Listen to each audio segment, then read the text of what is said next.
You're listening to the Annoyed Adult Podcast.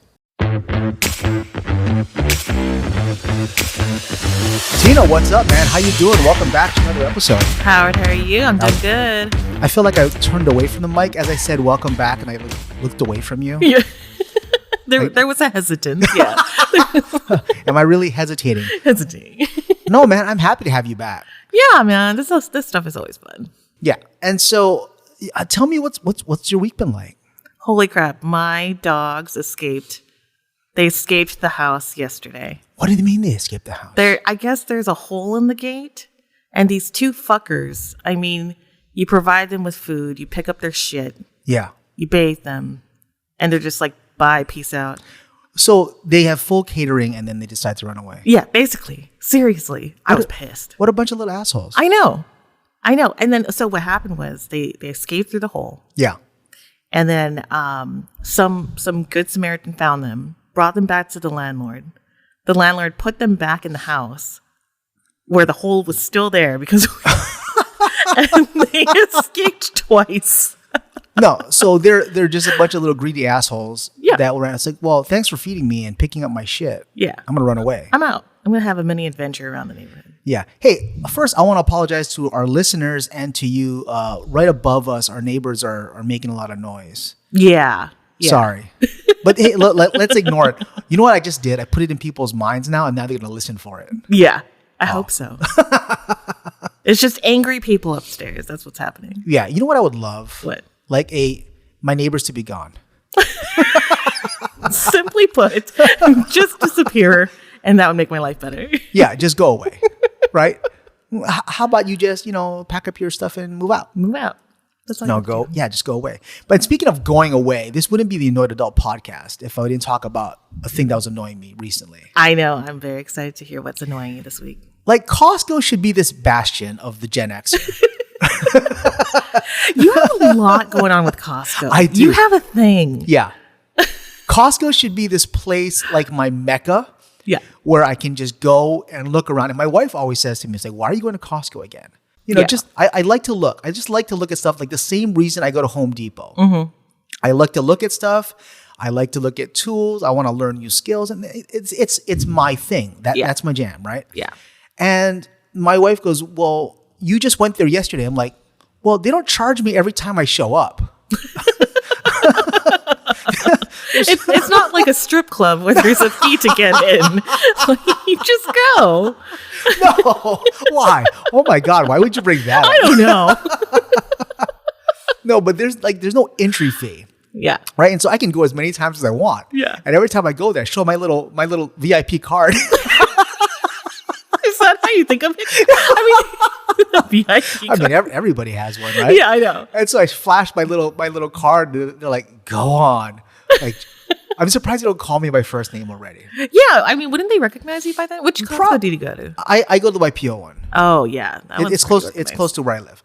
But all Costcos are nice, and I like to maybe travel to different Costcos because different Costcos have different layouts. Yeah, yeah. I didn't realize that. I thought it was just like it's a standard layout for everybody. No, it's like a different layout. For everyone, and that's great because it's like a little mystery for me. Like a Scooby-Doo episode. Yeah. Like, where are we going? Where are the smoked meats? Tell me what fruits you have, right? It's like, I want to look around. But as I'm going through Costco, my safe zone, my safe space, they have these sample tables. You know these sample tables? Oh, I love those. So they took those away for pandemic, when the COVID pandemic happened for obvious reasons. Yeah. But people always go to the sample tables and they get like cheeses or crackers or whatever the case may be. Yeah. But let me tell you why that annoys me. Free samples annoy you? Well, it's not the samples that annoy me. It's the people that grab one, slam it, like they haven't eaten in 4 hours or 8 hours, turn around and hit the sample table again. Like it's a buffet. It's not a Costco buffet. It's a little sample table, right? Oh, like take your sample and move along. But they take their wagon and they start stacking it like we're in traffic. And then all of a sudden now you're blocking the rest of the aisle. Yeah. Because you want to get a nibble of some cheese or a nibble of a cracker that you could have just like just go buy a bag. Go buy it. Yeah, and if you don't like it, just bring it back. Yeah. But it's they sit at the sample table and they feast. It's not nibbling. They're Feasting. There's a difference between nibbles and feasting. Yeah, like if your hand has more than one of those little paper sample cups, You're gorging. you're gorging yourself. Like, and then I'm pretty sure there's somebody out there that's saying, well, that's why I bought the Costco membership. Yeah. Because so I can get fed for free. I am very how do you say? I love getting multiple samples. I am one of those grazers. That's you. Well, okay, so what I'll say is, and it's so stupid because you don't need a story. They don't give a shit. They don't care. But I'm like, my mother, who is 93 years old in a wheelchair, who just got off the airplane, is in the other corner of the store. I need to get a sample for them. So you're getting samples for non-existent people and giving them backstories to justify. So it's like, I just came from a terrible breakup and I really could use these samples and I'm trying to meet. It's like the lady's like, I don't care. I don't care. I don't care. Just take your sample. We all know why you're here. I know. Move on with your life, please. Yeah. And the worst is when they have like the hot food samples. Ooh, yeah. Because those are savory and delicious. I get it. Yeah. But then people will wait and form a line because the microwave hasn't dinged yet. Okay. See, your Costco must be different because they don't form a line. It's like, it's a battlefield there. Oh my God. Yeah. There's a group that surrounds that sample table and they are ready. So it's like a little sprawl. Oh, yeah. There's going to be a fight. Like they want to fight for it. For a nibble, for a sample. Yeah. I mean, food scarcity. In a Costco. You know what I'm going to do? I'm going to go get my own. I'm going to put my own sample table there. No, you won't. I would love to. Wow. What? What would you sell? So I want to get a part-time job there doing samples. Yeah. So here's my plan. Okay. I'm going to get a part-time job doing samples, and my face. Yeah. Yeah. Ladies and gentlemen, if you haven't seen me, I have like this resting bitch face. Yeah. Like just go look at the thumbnail art on the podcast. Yeah. That's me. That's me being like, oh God. So I'm going to have a sample table, and then I'll have like a sample setup. And then as they reach to grab one, they'll take one, and I'll be like, and as they reach for another, I'm like, You're gonna be that uncle. One, take one. There's a line. Yeah, I'm gonna be that guy. Yeah. Go take one, and then get out of line, and then come back if you want another one. And then if they come back and go, hey, you just had one. Like, what? Are you gonna buy it or not? Here's a bag. You clearly like it. You clearly enjoy it. Why don't you buy this bag? And if they fucking tell me, no, thank you, I don't want to buy it, I'm like, then why are you eating it? What the hell is wrong with you? They're starving people in line. Like Costco. Right? Like, why would you, I would do that. I would push the product on somebody so hard like a salesman. Like, you little fucker. Yeah. You took from me. Yeah. And now you won't give me anything back. Yeah. Clearly you love this sample. Yeah. It's delicious. So you're basically the Liam Neeson of like Costco sample givers. You will take from me. Let me see your Costco card. Yeah, I know. Like, just scan it. Just I know where you live. That's so creepy. It's like you've taken 2 samples, and they'll tell a story. Like how you tell a story. They'll be like, "Yeah, it's from my daughter. Where is she?" Oh my god, the anxiety in me would like increase so steadily. Like, what do you mean? Where's your fictitious kid? She's in the corner. Just go by like full detective. Like if someone goes like, "Oh, it's from my wife," I'm like, "Where's your wedding ring?" You've come here single. I see. Interesting. So either you are being unfaithful to your wife or you don't have a wife. And that's the only 2 options for you. That's the only 2. No, yeah, that's it. You are clearly here to steal Costco. But it's what bothers me like your Costco, the one you go to. What Costco do you go to? I go to the one on Nimitz. It's actually considered the largest Costco. The Dillingham one, right? Not the largest, the but busiest. the busiest. That is the busiest. Yeah, that's is in the world. Mm-hmm. Yeah, I read an article that it's the busiest one in the world. I believe it because there's always a line. Mm-hmm. That parking lot has to be managed. Like they have to put up cones. It's awful. It's a sprawl. Yeah. So people swarm up, and we're talking like local folks just stack up. Yeah. Push people aside.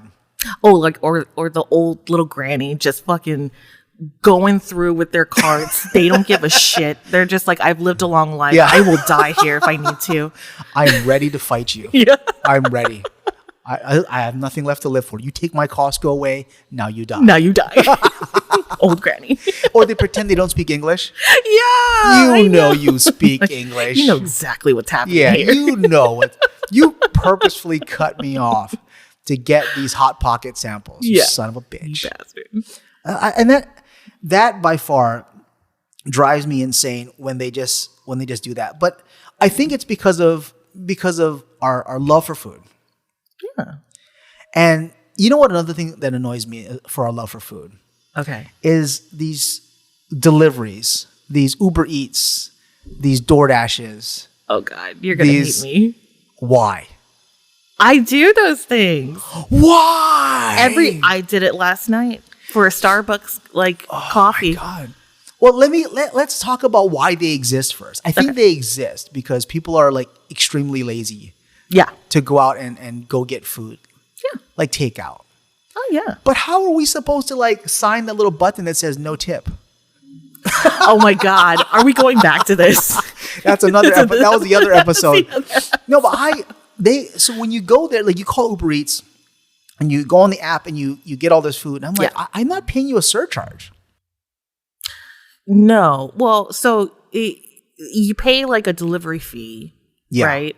But I don't think, well, for Uber Eats, I don't know if you pay for a surcharge. But regardless, it's much more expensive for sure. It's so much more expensive. Okay, but why is there delivery fee? Because my pizza gets delivered for free. I don't know. I don't question it. My laziness doesn't question it. I'm just like, I am being delivered food, and that's all that matters to me. It's being placed in my mouth. That's all that matters to me. Wait, do they place it in your mouth? Oh, I mean... They show up that at your door. Would be a special Uber Eats. They show up at your door. All right, well, open wide. Here we go. And this is your bite number 1. Delicious, isn't it? One bite number 2. That's a surcharge. You just get like this plastic chair. You just sit down. And the person just like gets on their knees. Okay, well, here's your fettuccine Alfredo from CPK. And open wide. And there you go. You got a little. They got to do the little airplane though. Here it comes. Here comes the airplane. So stupid. That is a business model waiting to happen. Okay, yeah, we need to do that. Yeah, that is a business model that definitely needs to happen. But why does it bother you though? It's an amazing service. Because I don't want some stranger coming to my house and then saying, "Eat this." Okay, so when you put it that way, it sounds creepy. Yeah, it's not like somebody you've invited to your house. Yeah. Okay, there's a difference between like inviting someone to your house for like a dinner and there was like a potluck. Yeah. Or whatever, versus like I'm going to pay somebody for a $4 burger, but then a surcharge on top of the burger. And then a tip. And a tip? And a tip. I don't want to do that. I'm weirded out by that. Yeah. Look, there was this one time I did one of those delivery services for my workplace. Yeah. And the guy, I accidentally, talking about tips, I accidentally didn't tip him, which is and you know me, I am very much a tipper. Yes. Right? Yes. But he went off on me, right? So I got pissed and I was like, fine, keep the smoothie. That's your tip. That's your tip. The food that you just tried to deliver to me because you're going to be crazy. Yeah. And then I called the company and I was like, this guy was yeah. And they're like, oh, okay, we're going to fire him. Oh. And I'm like, this guy fucking knows where I work. He's got your name. He knows where you work. He knows my face. He knows your face. He knows my type of smoothie. Like, he knows all of that shit. Oh my God. Yeah. You have a new stalker now. I hope not. Now, could you imagine if one of these people just like drove by your house one day and said, "Hey, anyway, I'm gonna go out and you want something to eat?" Yeah, I know. I don't want these people to know where I live. It's creepy. Yeah, it is pretty creepy. And I'm not paying a surcharge on top of that. You're not gonna pay for a stalker. Yeah. Wait, do these people get paid by the hour? I mean, or the delivery? I don't know. Maybe No, it's by the delivery. Some of our listeners out there might be some DoorDash, Uber Eats person that can probably shed some insight, but they get paid by the delivery. From my understanding, yeah. But if there's somebody out there, they should comment and let us know. Okay, but what happens if they try to like fuck with your food? Because there's stories online where people like get their delivery and it's like adulterated. Like half my fries are missing. Why is a slice missing? What? I've never heard of this. No, but I'm serious. Like, if you go online, there are stories of people that are adulterating food. I've never heard of that. Yeah. No, it's a thing. So why? Like, could you imagine that for a moment? Someone's like touching your food that is an unlicensed food worker. Oh, and even creepier. Like, they're not eating it. They're just grazing on your fries. They're just touching your fries at the tips. Just so that their essence is on there. What if they like just crack it open and take a sniff? Oh. Or they sneeze? Ugh. Tina, no. No, don't do this. We've created a terrible scenario. This is disgusting. Yeah, I know. Like to me, I'm having trouble with it. Mm-hmm. Right? I'm used to calling the restaurant, going down there and picking it up, checking the order myself, and then taking it back home. Well, the problem is that you're not lazy. Well, I'm a little lazy. No, I don't think so at all. If you're willing to put pants on, you are not a lazy person. Like that's where I draw the line. Where Wait, you show up with no pants on, like just in your underwear? Hey, where's the food at? Did you leave your essence on the fries? Your boyfriend's like, put on pants. God. I put pants on at like, because there's a countdown, right? It shows you right when there's a countdown. There's a countdown. It shows you like in 2 minutes it's going to come. In 1 minute it's going to come. So they're GPS tracked when they get your food here. Yeah, so you can stalk them a little bit. So do you find out like, where are you going? You're taking the wrong road. I have seen that. And then I've actually had to like call them and be like, are you okay?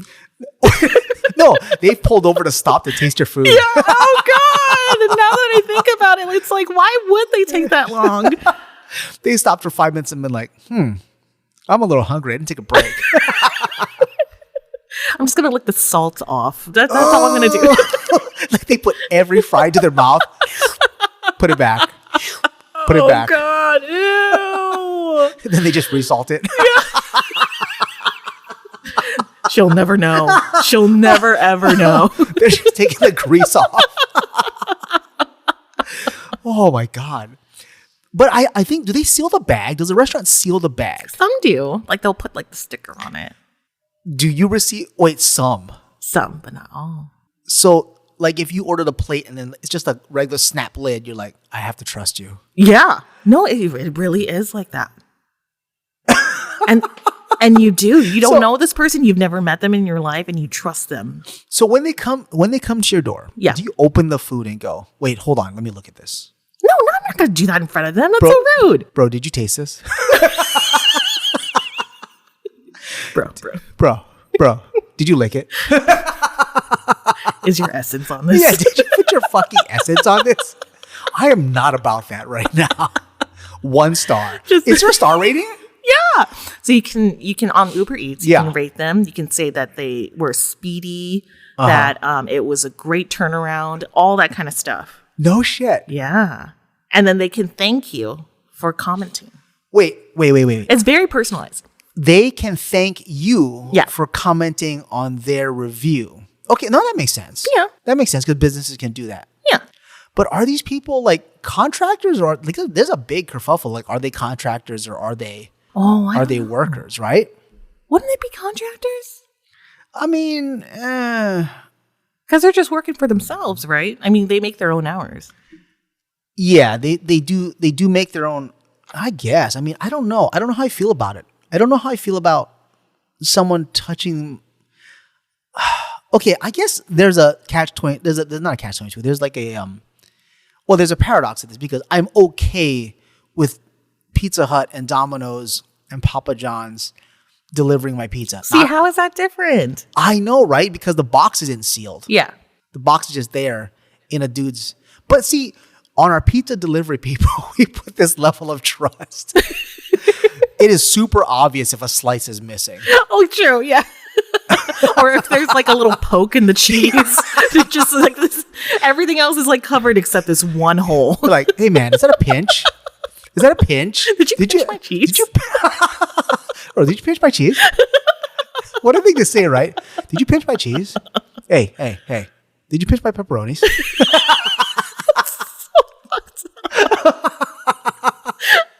Did you? No, just be honest, man. Just be honest. Just be honest. Just be honest. It's just between you and me. Just between you and me. Here, come on and sit on this table. Let's talk about it. Because my pizza doesn't look right. Yeah, I know. You should bring them into the house. They already know where you live. Just bring them into your house, your Uber Eats people, and go, hey, so let's be honest though. Do you taste it? Do you put your essence on it? Did you do it? Did you do it? Did you do it? With that creepy, like, straight face. and then hold your phone, like, about to touch a rating. Like, well, tell me, bro. Did you do it? Did you do it? Because if you're lying, it's 1 star. But if you're telling the truth, maybe you like 4. I don't know. Did you do it? I can tell, damn it. Yeah, I can tell. No, I have such trouble thinking about a stranger delivering my food. I do not. I mean, they could poison it, and I'd be like, you know what? I'm too lazy. I'm good. How long have you been using Uber Eats? Well, food delivery in general. Yeah, I would say a couple years. So a couple years for food delivery. Yeah, and you enjoy it. Yeah, it makes me feel motivated to live my life. Like, so is it just like you're kind of like on the couch? Yeah, and you're like, God, I really could use some Kahlua pig sliders. Yeah, that's basically it. And shit, I'm actually hungry now for Kahlua pig sliders. It's well, okay, but like I don't live in I don't have a kitchen, right? You don't have a kitchen? I don't have a kitchen. It's literally like a dorm. Like I have a fridge and a microwave, and that's it. And I don't have a kitchen sink, so I am not going in my bathroom. Yeah, and washing my dishes. Are you on parole living in a halfway house? It sounds so. It's pretty terrible. It's pretty terrible. Wait, actually, because that's not bad. Because if you live in like a converted dorm situation, then they don't have kitchens either. Yeah, they don't. Do you live in a converted dorm? No, it's a basement. So I live. I mean, Hawaii. We have like. Yeah, you can't put a kitchen in a basement with all the lines out because you're at the bottom level and then like sewage and shit. Yeah. But you should do. You just like cook above your toilet and then just like dump it in. Okay, when I first was living in my apartment, I was like, you know what? I'll just wash in my shower, and it was just too much. It was like, nope, hairs in here, no. Yeah, that's like you're practicing for van life. Yeah. Oh my God, I hate van life. No, I would never do it. I'm actually okay with it. Are you serious? Well, because I thought about it. And I think the only part I would hate about van life is the showering. Because I take like 2 showers a day. You take 2 showers a day? 1 in the morning and 1 at night. 1 in the morning to wake up my body and the other one before I go to bed because I want to be clean. That is like a psychopath. What? Yes. Who takes 2 showers a day? Who gets stranger to deliver their food?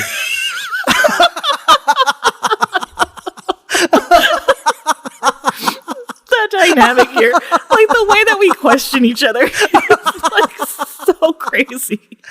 You're questioning my shower? You're questioning my shower? How about questioning your phone? Oh my God, this show's going off the rails. No, I love it. Yeah. But you know what? Really, like, so whenever people are on Instagram or on social media, and this is like our third thing that annoys me, is that I once in a while I come across these like motivational speakers. Like it's on like Instagram Reels or like YouTube stories or whatever, and they're always talking about you can do it and you can make it happen if you believe in yourself. Yeah. And I'm like, shut the fuck up. I'm surprised by that because you're like a fitness guy. Well, but here's what bothers me the most about it. It's like if Oprah Winfrey came and started telling everybody that, if you work hard, you can make it. Yeah. Right? Yeah, that's unique to you, Oprah Winfrey, but other people have other problems. Like this podcast is about to take a weird turn. I'm going to bash Oprah Winfrey. This is where we get canceled. This is where we get canceled. No, but people have this like notion of like, okay, well, if I work hard, I can do it. Yeah. But the truth is that there are other extenuating circumstances that people can't do it. Mm-hmm. Right? For example, you might try to work hard as you can, but if the deck is stacked against you, you work as hard as you like, you're not going to achieve as much success as someone who has all the access in the world. Yeah. Let me give you an example. Like, for example, I teach at a public school, right? Mm-hmm. And then right next to us is the Punahou private school. Those kids have a higher possibility of success because they have more access to resources than other people do. Yeah. Right? Versus some of my students, they don't have that high level of resource. So if both kids worked as hard as they could in the equal amount, one kid is going to probably have a better odds of success than the other. Yeah. Yeah. I mean, if one student is not getting their basics, you expect them to like achieve at the top level, like it's kind of unfair. Right. And like when I once in a while we'll see like a Kardashian video, my wife will have it up and I'm like, I hate these people so much. I hate them too. Because you're not you're famous for just being famous. Yeah. Which is like a socialite. And then they talk about, I worked hard. I'm like, fuck you worked hard.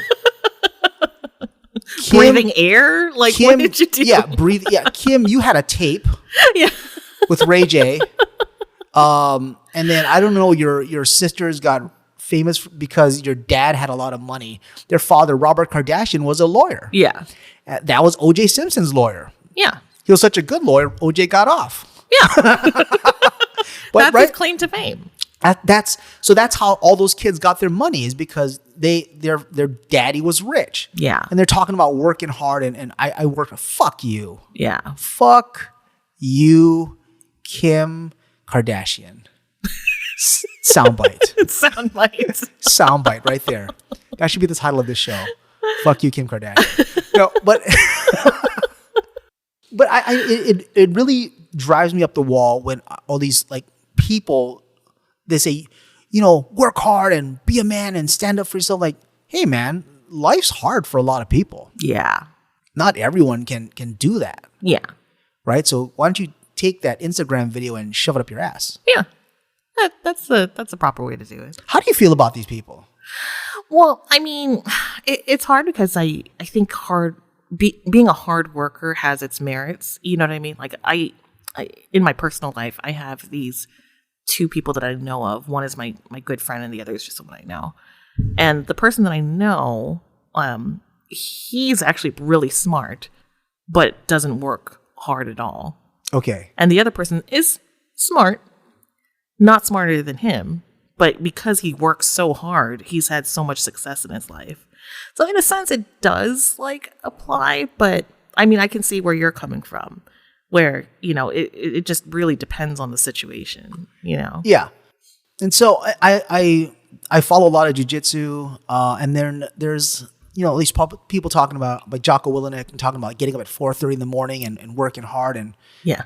Okay, I understand. I understand like getting up early is great, but I don't think these motivational, and I'm going to use those air quotes when I say motivational, motivational speakers understand fully what is really happening behind the scenes for a lot of individuals. Let's take a dad who has to work 40 hours a week to support his two children, right? And then, I don't know, maybe the mom of the kids is out of the life or whatever. Single dad or single mom, whatever the case may be. Mm-hmm.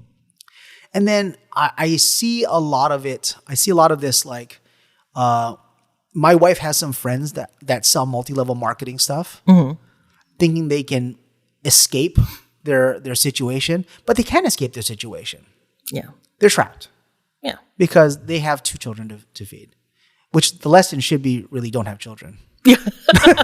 they ruin, as we always say in each episode, children ruin everything. Children ruin everything. My kids are going to listen to this one day. I know. Like, you mean dad was bashing us the entire fucking time?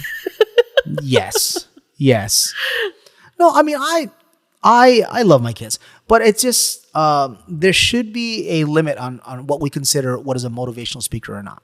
So, okay, going back to your kids though, like how would you motivate them but be realistic? No, that's a good point. First, my kids know that Santa Claus isn't real, and I told her that when she was 3. You told me that before, and I don't know if I told this to Patrick, and he's like, he is the devil. Who says that to a child? I do. Me. But I've told my 3-year-old when she was 3. She's 5 now. When she was 3, I told her that Santa Claus doesn't exist. The people that give you presents are the people that love you the most, is your parents. Mm-hmm. And she's like, "What?" Mind blown. What am I watching on TV? She goes, "Well, it's on Santa Claus is on TV." I'm like, "Right. Santa Claus is like Mickey Mouse. Fun to watch, totally okay, not real." That's a good way to put it. Yeah, so she goes, "Oh, okay. So Santa Claus isn't real, but I can still watch it on TV." I'm like, yeah, that's fine. And then she goes, "So I can tell my friends?" I'm like, "No." Let them believe this lie. Yeah. So I made it very clear. She's in kindergarten now. I made it very clear to her that she cannot tell other people that Santa Claus isn't real. That's a secret that she must hold. She's like in the VIP club. She is in the VIP club. She's like, "What's up?" "Oh, Santa Claus." You're going to figure it out at 16, but I know it at 5. Yeah, she like puts her hand on the back of her friend and goes, "Oh, you sad bastard." You sad bastard. If only you knew. Yeah, but like none of these, I explained to her, like none of these things are real. Yeah. And so how I help motivate them is I say, look, this is reality. Mm-hmm. Mom and dad have to work really hard so you can have things. You like going out and playing video games at Fun Factory and all these fairs and all the toys you have. We have to work for it. Mm-hmm. They're not free things. And she understands it. She understands, oh, well, you guys have to pay for it. I'm like, correct. And we trade time for money. Right. That's how this works. Yeah. So she's under no illusion that things are free. Yeah. And her motivations come in when we say, if you would like the same things or better, then you have to work for it. Yeah. But you have to work as best as you can, and the results you get is what you get. And so I wanted to talk about, even with my students, we talk about what is right, what is the right thing to do versus what is the required thing to do. Have you heard about this? No. Okay, so let's talk about what is right and versus what is required. So if I have my assignments, and I give the students my assignments, and then I say, these are the minimum requirements for a grade. Mm-hmm. And they're like, oh, so if I do all these, I get an A? I say, no, a D. They're like, why am I going to get a D? I'm like, because those are the minimum requirements. Yeah. They go, well, how do we get an A? I'm like, do what's right. And they say, and look at my rubric. They go, well, what is right? I go, you'll know it when you do it. Mm-hmm. Let me explain. So let's talk about like business contracts in Asia, in Japan especially, versus the United States, right? Okay. So a business contract in Japan is, and this is true, we just we write down on paper what is I will do for you and what you will do for me in exchange. Mm-hmm. That's it. That is the understanding. Versus an American westernized contract, which is like, I have to write down everything. What if Tina gets a fucking DUI and runs over a small child? How would we proceed with business? Right. We don't need to do those things. So doing what is right and doing what is required. Holy fuck. You know what I sound like now? What? A motivational speaker. And okay. The circle of life. You're right. So, but no. This is the difference. This is the difference, though. I'm not telling you to do things. I'm just saying there's a right and a required. Yeah. The required is the minimum amount you need to do to make something happen. Mm-hmm. You can still get some success of doing the required thing. Like if I build a car with the proper requirements, with 4 brakes and the steering wheel and tires, then the car won't crash, right? But doing what is right is going above and beyond what is required. Oh, I like that. Yes, I only need to do this. But if I did a little more, it would be better. See, that is motivational, but also realistic. Right. And that's what I tell my kids. Yeah. Like, I could feed you. The requirement would be nutrition. I could just give you, a block of tofu there, eat it. It's protein. It's calories. You'll survive. You'll survive on it. Yeah. Right? I could give them a cup of water and a block of tofu. Yeah. But that is not right. That is only required. Right would be giving them a tasty, nutritious meal, a tasty meal that is also nutritious. Yeah. Do you understand? Yeah. No, I totally get that. Right. So there's a difference between right and required. And I'm getting tired when people say, well, I did it. I'm like, yeah, but that's the minimum requirements. Yeah. Well, but I did it. I'm like, but that's not right. Mm-hmm. And I have to explain this conversation to them over and over and over again. Yeah. Like I have students who do you okay, here. In your practice of animal care. Yes. You have clients that come in and you know they're shitty. Yeah. Because they only do what's required. Oh, feed the dog. Yeah. I fed it. Yeah. Yeah, play with your fucking dog, dude. Or better example, they'll call, I don't know why people do this. They'll call the veterinarian. Like there's this one client who called and said, my dog got into a steak that was marinated in onions. And onions is deadly for dogs. Oh, I didn't know that. Yeah. So you want to be careful. So I was like, okay, well, let me get a consultation for you. Get a consultation. They're like, yeah, bring him in so we can make him throw up. Okay. I tell the client that and they're like, wait, what? No, I just wanted to see if he was going to throw up on his own or like if there's going to be side effects. And I'm like, well, you asked me. Yeah. What to do. Yeah. I told you what to do. Yeah. And now you're not going to do it. Like that to me is not even meeting like the minimum. Yeah. He's not meeting the minimum requirements for care for his dog. Your dog might die. Yeah. But you don't want to meet the minimum care because of what? I mean, I know my dog might die, but you think I can eat the rest of my steak or what? Yeah. And then, oh my God. That literally said, and then they were annoyed with me. Like, I even had an advice for it. And I was like, I don't understand.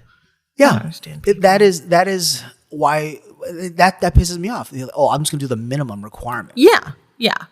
Jesus Christ. Yeah. It's pretty bad. No, it is bad. No, but I think what you're saying makes a lot of sense, even though it's like, it's in the terms of the motivational speaking kind of thing. It is. But you know what? It's realistic. It goes back to being a realist. Yeah. So I tell my kids that is the realism that I would like them to have. Yeah. Right? Yeah. And then not be a Costco asshole. Although I still want you to have that part-time job. Yeah, I want to go to Costco to be a sample server. Yeah. And I would be the first in line to be like take one. You touched it. Eat it. You put your essence on it. Yeah, you. Oh, no. And then I'll just have somebody show up from Uber Eats and here to pick up 3 samples.